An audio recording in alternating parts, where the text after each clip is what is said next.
नमस्कार। निःशुल्क ज्योतिष परामर्श केंद्र में आप सबका स्वागत है। आज दिनांक 20 अप्रैल 2025 रविवार। जैसा कि कल हमने ग्रहों में सूर्य और शनि के बारे में जाना कि सूर्य और शनि हमारे जीवन में किस प्रकार से कार्य करते हैं, तो आपने देखा कि सूर्य जो अथॉरिटी देते हैं, अधिकार देते हैं, उनके पास सबसे बड़ी जिम्मेदारी होती है पालन पोषण की।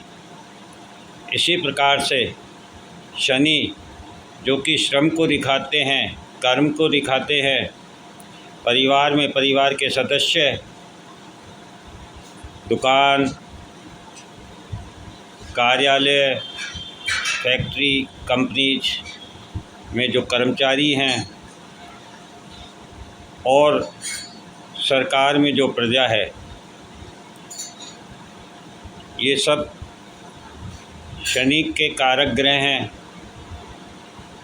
और शनि भी अपना कर्म दायित्वों के अनुसार दिखाते हैं। जिस प्रकार से हमारे घर में पिता का कार्य यदि पालन पोषण करना है, तो माता का कार्य परिवार को भरण पोषण की व्यवस्था करना, घर की साज सज्जा का ध्यान रखना, बच्चों को सही दिशा ज्ञान देना अपना एक कर्म है। इसी प्रकार से बच्चों का अपना एक कर्म है कि उनके लिए पिता जो व्यवस्था कर रहे हैं, उन व्यवस्थाओं का उपभोग करते हुए, उन व्यवस्थाओं का समुचित प्रयोग करते हुए अपने जीवन का विकास करें, प्रगति करें। इसी प्रकार से फैक्ट्री हो, ऑफिस हो, दुकान हो, कंपनी हो, वहाँ पर भी सभी का अपना अपना एक दायित्व होता है। जिस प्रकार से सरकार में राजा के द्वारा अपनी प्रजा का पालन पोषण किया जाता है, वहाँ प्रजा का अपना एक दायित्व होता है कि वह उस राजा के अधीन रहते हुए उन नियमों का, उन धर्मों का पालन करें और अपने अपने कर्म में डेडिकेशन लावें, नियमितता लावें, ईमानदारी लावें और धर्म अनुसार अपना कर्म करें। अर्थात प्रत्येक मानव का अपना एक दायित्व है और हम सभी आज अपने दायित्वों को निभाने में असक्षम हैं, क्योंकि हमारी आकांक्षाएं और इच्छाएं तो अधिक है, किंतु उसके अनुरूप हमारे कर्म नहीं हैं। जबकि प्रकृति ये बताती है कि सबको अपनी आवश्यकता अनुरूप जो प्रतिफल प्राप्त होता है, उसके बदले में उन्हें कर्म करना होता है। अर्थात जैसा जिसका कर्म होता है उसको वैसा फल प्राप्त होता है। तो इस प्रकार से जब हम अपने कर्म से संतुष्ट होंगे, तभी उस कर्म के प्रतिफल से संतुष्ट हो सकते हैं। यदि हम अपने कर्म से संतुष्ट नहीं होंगे, तो हम उसके प्रतिफल से भी संतुष्ट नहीं हो सकते हैं। आज हम दिशा विहीन हो चुके हैं।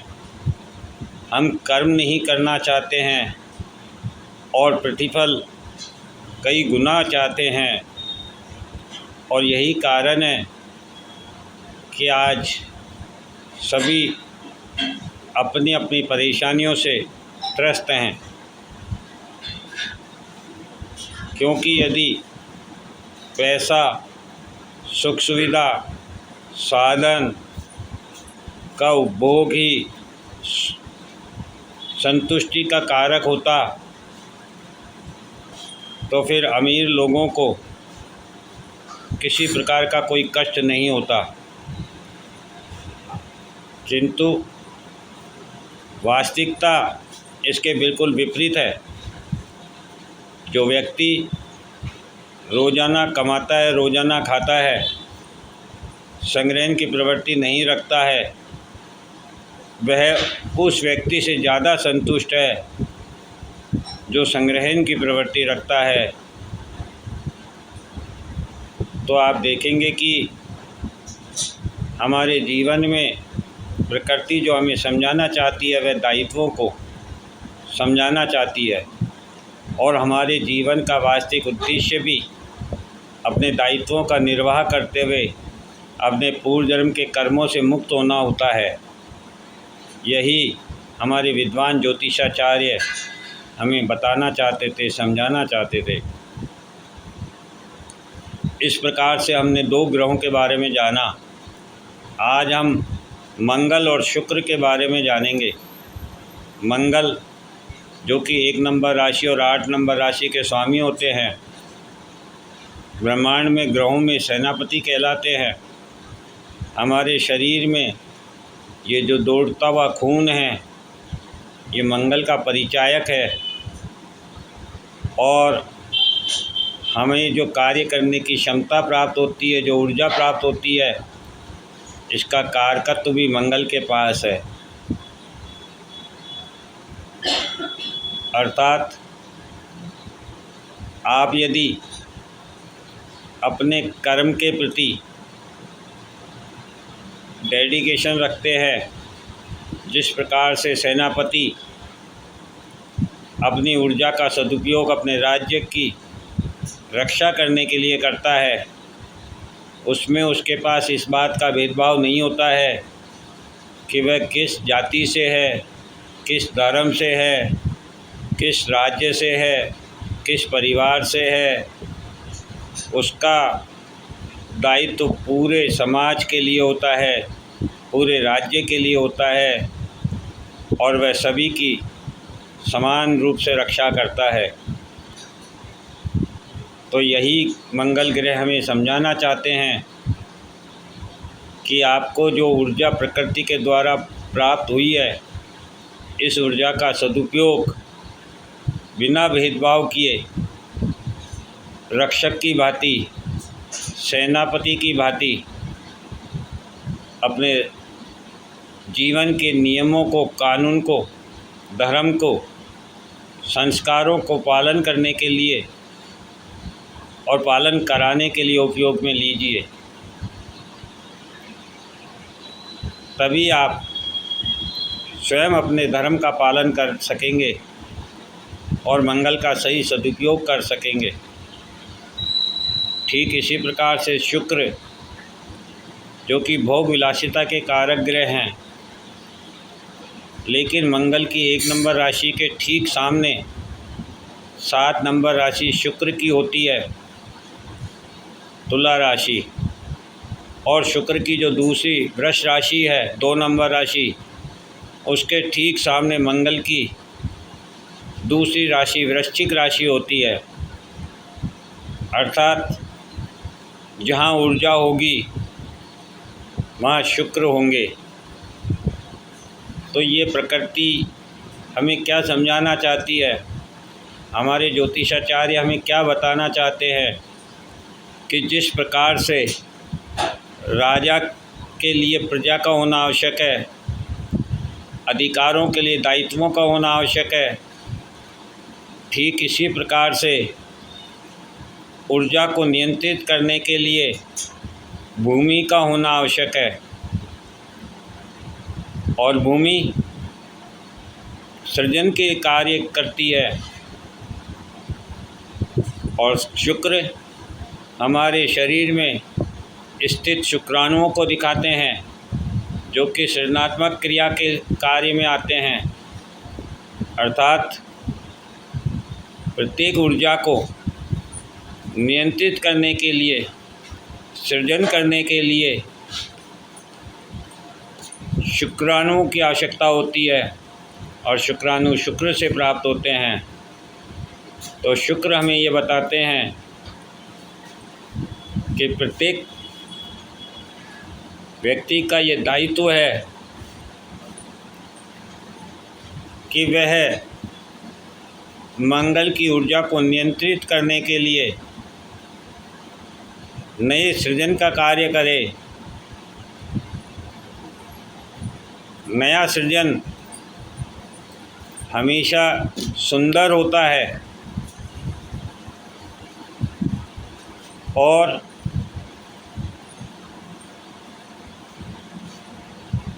सृजन ही जो है वह सत्य है और जिस चीज़ का सृजन होता है उसका विनाश निश्चित है। इस प्रकार से मंगल और शुक्र दोनों का प्रभाव हमने जाना कि यह हमारे जीवन में किस प्रकार का कार्य करते हैं। तो शुक्राणुओं के द्वारा, शुक्र के द्वारा प्रेम से, प्यार से, जिस प्रकार से एक दाम्पत्य भाव में, क्योंकि 1 नंबर कालपुरुष की कुंडली का पहला भाव है, तो 7 नंबर कालपुरुष की कुंडली का 7वां भाव है जो दाम्पत्य को दिखाता है, लाइफ पार्टनर को, बिजनेस पार्टनर को दिखाता है। अर्थात शुक्र का दायित्व है कि वह अपने प्रेम से, अपने प्यार से, अपनी सुंदरता से, अपनी सृजनात्मक कर्म से मंगल की ऊर्जा को सही दिशा दे सकते हैं और इस प्रकृति के विकास में सहयोग दे सकते हैं। तो हमें शुक्र को इस प्रकार से अपने जीवन में इस्तेमाल करना चाहिए। तो इस प्रकार से आज हमने मंगल और शुक्र ग्रह हमारे जीवन में किस प्रकार से कार्य करते हैं ये जाना। आज मैं एक विशेष बात और यहाँ बताना चाहता हूँ कि मंगल किसी भी कुंडली में जो मांगलिक दोष हम लोग देखते हैं और उस मांगलिक दोष के कारण विवाह में बाधा महसूस करते हैं, तो इसको आप इस तरीके से समझिए कि किसी पुरुष की कुंडली में यदि मांगलिक दोष है तो वह उचित है, वह अनुचित नहीं है। वह व्यक्ति निश्चित रूप से प्रोटेक्टिव होगा, सुरक्षा करने में सक्षम होगा, धर्म, नियम, कानूनों का पालन कराने में सक्षम होगा। और यदि स्त्री की कुंडली में मांगलिक दोष है, अर्थात वह स्त्री उस पुरुष को नियंत्रित करेगी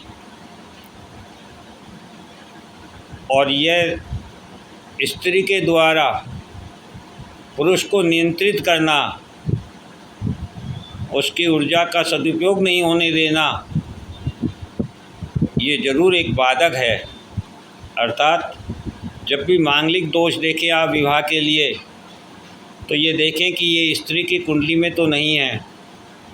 यदि पुरुष की कुंडली में है तो स्त्री पर कोई प्रभाव नहीं आएगा, किंतु स्त्री की कुंडली में है तो निश्चित रूप से इसका प्रभाव पुरुष पर ज़रूर आएगा। किंतु यदि कन्या 28 वर्ष अपनी उम्र के पार कर लेती है तो वह उसका मांगलिक दोष स्वतः ही दूर हो जाता है और उसके पश्चात उसके जीवन में मांगलिक दोष का प्रभाव समाप्त हो जाता है। तो जब भी आप विवाह के लिए ऐसी कोई कुंडली का अध्ययन करें तो इस चीज़ से निश्चिंत रहें कि यदि पुरुष की कुंडली में मांगलिक दोष है और स्त्री की कुंडली में नहीं है तो इसका प्रभाव स्त्री पर विपरीत नहीं पड़ेगा। किंतु यदि स्त्री की कुंडली में मांगलिक दोष है और पुरुष की कुंडली में मांगलिक दोष नहीं है, इसका प्रभाव पुरुष पर निश्चित रूप से पड़ेगा। किंतु स्त्री ने यदि 28 वर्ष की उम्र पूर्ण कर ली है तो इसके पश्चात उस स्त्री के मांगलिक दोष का भी प्रभाव उस पुरुष पर नहीं पड़ेगा। इसलिए इस चीज़ से, इस भ्रम से निकलिए और अपने जीवन को सुचारू कीजिए। जय हिंद, जय भारत।